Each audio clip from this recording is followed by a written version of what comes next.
ધાંગધ્રામાં UCC અને વકફ કાયદાના વિરોધમાં મુસ્લિમ સમાજ તથા દલિત સમાજ સાથે મળી રેલી યોજી આવેદન આપ્યું। ધાંગધ્રા શહેરમાં વકફ કાયદા અને યુસીસીના વિરોધમાં મુસ્લિમ સમાજ તથા દલિત સમાજ સાથે મળી વિશાળ રેલી યોજવામાં આવી અને મામલતદાર અધિકારીને આવેદનપત્ર પાઠવવામાં આવ્યું।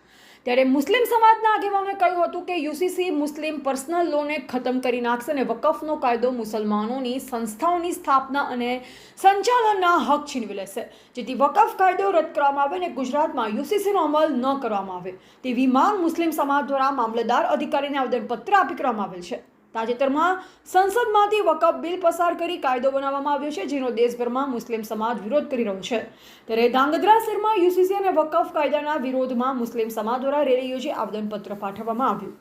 શહેર અને તાલુકા મુસ્લિમ સમાજ તથા દલિત સમાજ સાથે મળી યુનિફોર્મ સિવિલ કોડના વિરોધમાં ધાંગધ્રા મામલતદાર અધિકારી મારફત આવેદન પાઠવી જણાવાયું છે કે સમાન કાનૂની માળખાનો ખ્યાલ સિદ્ધાંતમાં લાભદાયી લાગે છે, પરંતુ વાસ્તવિક રીતે તે ભારતના બંધારણીય રક્ષકો અને તેની વિવિધ સામાજિક કાનૂની પરંપરાઓ વિરુદ્ધ છે।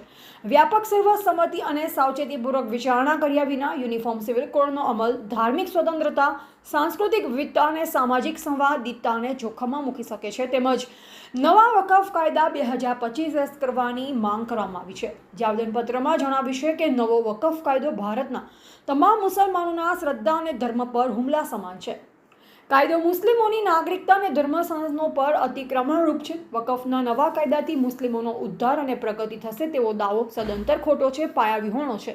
તેમજ વિવિધ મુદ્દાઓ પર આવેદનમાં જણાવી વકફ કાયદો તેમજ યુસીસી કાયદો રદ કરવાની ધાંગધ્રા સમસ્ત મુસ્લિમ સમાજ દ્વારા મામલતદાર અધિકારીને આવેદનપત્ર આપી માંગ કરી છે। ટીવી18 ન્યૂઝ નેટવર્ક સાથે રિપોર્ટર દિવાન મોયુદ્દીન, ધાંગધ્રા। મારું નામ સૈયદ ઇમ્તિયાઝ જલાવડ, મુસ્લિમ અગ્રણી। અમારા સામાજિક પ્રસંગો અને ધાર્મિક પ્રસંગો હોય જે 450 વર્ષ પહેલાં અમારા ઇસ્લામ ધર્મ હજરત મોહમ્મદ પૈગંબર સાહેબે જે આપેલા છે એના અમે ફોલોવર છીએ અને એ ધર્મ મુજબ આખો ભારત દેશ આના ઉપર ચાલી રહ્યું છે।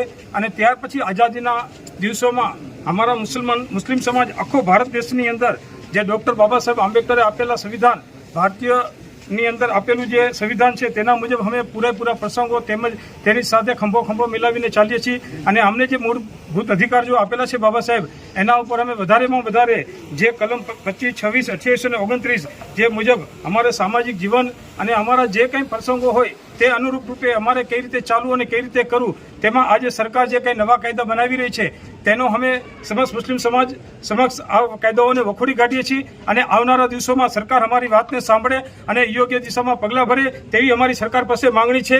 જય હિન્દ, અસ્સલામુ અલૈકુમ।